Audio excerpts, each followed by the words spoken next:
արդյունքում մեր հասարակության 70-80%-ը դեմ է արտահայտվել Սամվել Կարապետյանի եւ սրբազանների կալանավորմանը։ Դա ցույց է տալի մեր հասարակության պատասխանը այն մարդկանց, ովքեր մտածում են, թե իրենք արդեն 5 պակաս միանձնյա իշխող են այս երկրի եւ մոռանում են, որ այս երկիրը ունի ժողովրդավարական տրադիցիա եւ երբևէ այս երկու միանձնյա իշխանություն 10-ից ավել տարի չի ունեցել ոչ մեկ։ Հավաքները եկող շաբաթ ի աջակցություն Սամվել Կարապետյանի ցույց կտան, որ փողոցը դեռ գործոն է։ Մենք գնում ենք ճանապարհով, որը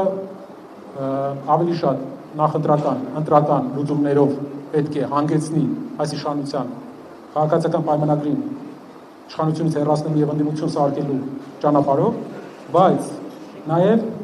Երևանյան փողոցը իր խոսքը միշտ ասում է շատ կարևոր ժամանակահատվածում Երևանյան փողոցը կարող է կարևոր որոշումներ կայացնել, երբ որ մարդկանց իրավունքները այսպիսի խստիվ,